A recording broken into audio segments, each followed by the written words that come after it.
Bismillahirrahmanirrahim. Assalamu alaikum. This is the video by Legal Concept, CSS, PMS and Law, and today we are going to discuss about Pakistan Penal Code Chapter 3, which is all about punishment. Before starting our lecture, don't forget to subscribe our channel and press the bell icon for update. اگر ہم section 53 کی بات کریں مجموعہ تعزیرات پاکستان کے تو it is all about the punishments. اس میں 10 طرح کی پنشمنٹس بتائی گئی ہیں جو تعزیرات پاکستان میں موجود ہیں اور انہی کے بارے میں پورا پاکستان پینل کوڈ ہے. سب سے پہلے قصاص، دیات، عرش، دمان، تعزیر، ڈیتھ، امپریزنمنٹ فار لائف. اب امپریزنمنٹ جو ہے وہ بھی 2 طرح کی ہو سکتی ہے، ریگیورس یعنی کہ قید بمشقت، اور سمپل سادہ جو پنشمنٹ ہوتی ہے. اس کے بعد فار فیچر آف پراپرٹی یعنی پراپرٹی جو ہے وہ لی جا سکتی ہے، اور فائن. سب سے پہلے سیکشن 54 میں ہمیں بتایا گیا ہے commutation of sentence of death, یعنی کہ سزائے موت میں تبدیلی یا کمی کس طرح سے کی جا سکے گی یا کون کر سکتا ہے.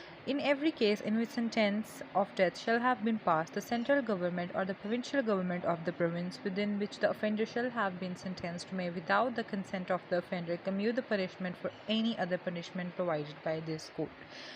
یعنی کہ ہر اس کیس میں جس میں ڈیتھ سینٹینس دی گئی ہے، ٹھیک ہے، سزائے موت کسی بھی جس کیس میں دی گئی ہے، تو وہ سینٹرل گورنمنٹ یا پروونشل گورنمنٹ جو ہے جس علاقے میں بھی دی گئی ہے، یعنی جس بھی علاقے میں کسی کو سزائے موت دی گئی ہے وہاں کی سینٹرل گورنمنٹ یا پروونشل گورنمنٹ جو ہے وہ سزائے موت کو تبدیل کر سکتی ہے کسی بھی اور سزا کے ساتھ، یا اس میں کمی کر سکتی ہے. ٹھیک ہے، اب جتنی یہاں پر سزائیں بتائی گئی ہیں ان میں سے کسی کے ساتھ بھی جو ہے ڈیتھ سینٹینس کو تبدیل کیا جا سکتا ہے. یعنی فار ایگزامپل اگر کسی کو ڈیتھ سینٹینس ہوئی ہے تو اس کو اس کی سزا کمیوٹ کر کے امپریزنمنٹ میں بھی تبدیل کی جا سکتی ہے، یعنی کمیوٹ ہو سکتی ہے امپریزنمنٹ فار لائف میں بھی. 55 tells us about commutation of sentence of imprisonment for life، یعنی کہ اگر عمر قید ہو جائے گی تو اس میں بھی تبدیلی کی جا سکتی ہے، سیم جیسے ہماری ڈیتھ سینٹینس میں کی جا سکتی تھی. یعنی کہ in every case in which sentence of imprisonment for life شل ہیو بین پاسڈ، جتنے بھی کیسز میں عمر قید کی سزا دی جائے گی جس علاقے میں دی جائے گی وہاں کی پروونشل گورنمنٹ جو ہے اس صوبے کی سزا کو تبدیل کر سکتی ہے یا اس میں کمی پیشی کر سکتی ہے. تو اس میں اوفینڈر کی مرضی جو ہے وہ شامل ہونا ضروری نہیں ہے، مگر یہ ہے شرط کہ سزا جو ہے وہ 14 سال سے ایکسیڈ نہ کرے.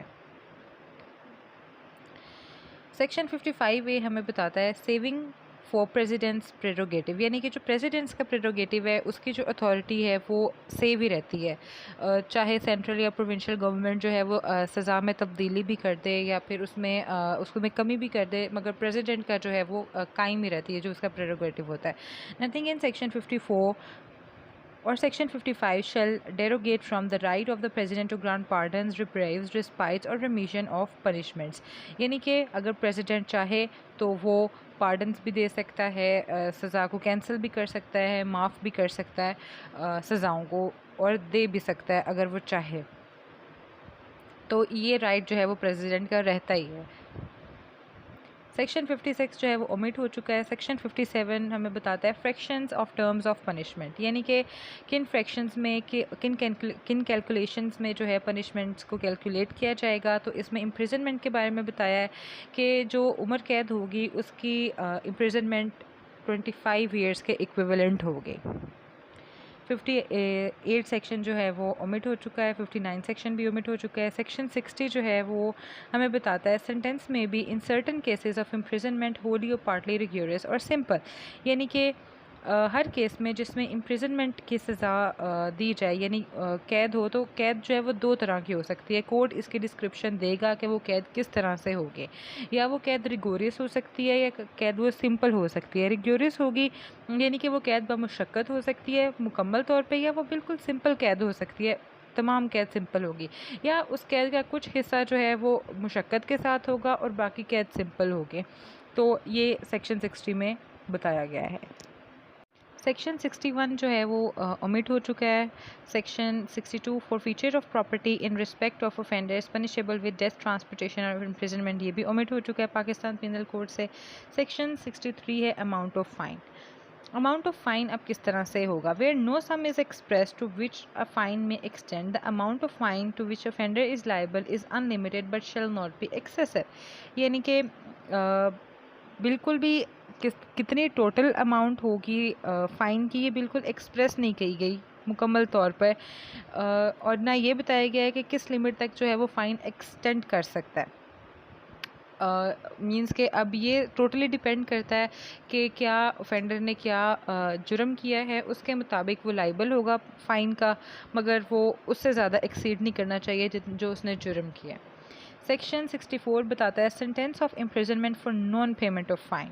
In every case, an offence punishable with imprisonment as well as fine in which the offender is sentenced to a fine whether with or without imprisonment, and in every case of offence punishable with or fine or with fine only in which the offender is sentenced to a fine, it shall be competent to the court which sentenced such offender to direct by sentence that in default of payment of the fine, the offender shall suffer imprisonment for certain term, which imprisonment shall be in excess of other to which he may have been sentenced or to which he may be liable under commutation of sentence. So section 64 is very simple. یہ ہمیں بتاتا ہے کہ اگر کسی شخص کو قید ہو گئی ہے اور قید کے ساتھ اس کو جرمانہ بھی ہو گیا, یا پھر صرف اور صرف اس کو جرمانہ ہوا ہے, چاہے وہ قید کے ساتھ ہوا ہے چاہے وہ قید کے ساتھ نہیں ہوا, تو اس میں اگر جو اوفینڈر ہے وہ فائن دینے میں کوتاہی کرتا ہے یا اس کا ڈیفالٹ آ جاتا ہے, وہ فائن نہیں پے کرتا, نان پیمنٹ آف فائن ہوتی ہے اس کی, تو اس کے لیے بھی کورٹ جو ہے وہ ڈائریکٹ کرے گی الگ طور پہ امپریزنمنٹ. یعنی کہ اگر کسی کو امپریزنمنٹ یعنی قید ہوئی ہے اور قید کے ساتھ جرمانہ بھی ہوا ہے اور اس انسان نے جرمانہ ادا نہیں کیا, تو اس کو اس قید کے علاوہ جو اس کو ہوئی ہے اس کے علاوہ اس کو جرمانہ ادا نہ کرنے کے جرم میں بھی اس کو قید دی جائے گی. یہ سیکشن 64 میں ہمیں بتایا گیا. سیکشن 65 ہمیں بتاتا ہے limit to imprisonment for non payment of fine when imprisonment and fine awardable. یعنی کہ سیکشن 65 میں یہ بات واضح کی گئی ہے کہ اگر جو اوفینس ہے یا اوفینڈر ہے اس کو سزا بھی دی گئی یعنی قید بھی ہوئی ہے اور جرمانہ بھی ہوا ہے, تو جرمانہ ادا نہ کرنے کے جرم میں اس کو صرف اس کے ٹوٹل جرم کے 1/4 یعنی 1/4 سزا ملے گی. مطلب کہ اگر ایک انسان نے جرم کیا ہے, اس کی سزا ہوئی ہے اس کو 2 مہینے اور جرمانہ بھی ہوا ہے اس کو 2 لاکھ روپے, تو it's just an example, it's not a case. تو اگر 2 لاکھ روپے جرمانہ وہ ادا نہیں کرتا تو اس کو 15 دن یعنی کہ 1/4 اس کے ٹوٹل اوفینس سے جو ہے سزا اور کاٹنی پڑے گی الگ, یعنی کہ 15 دن جو ہے وہ اور سزا کاٹے گا, which is 1/4 of 2 months. So section 65 ہمیں اس بارے میں بتاتا ہے. Section 66 tells us about description of imprisonment for non payment of fine. یعنی کہ ایسی قید جو جرمانہ نہ ادا کرنے کے جرم میں ملتی ہے اس کے کیا ڈسکرپشن ہے.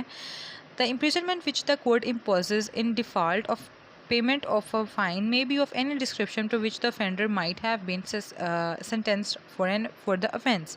یعنی کہ ڈسکرپشن ہم نے 2 طرح کی پڑھی تھی, یعنی قید ریگیورس بھی ہو سکتی ہے یعنی قید بمشقت بھی ہو سکتی ہے اور قید سمپل بھی ہو سکتی ہے. تو کورٹ اس کی ڈسکرپشن کس طرح سے دے گی کہ جو جرمانہ نہ ادا کرنے کی جرم میں جو سزا دی جاتی ہے وہ آیا اس کی ڈسکرپشن کیا, وہ ریگیورس ہوگی یا پھر وہ سمپل ہوگی.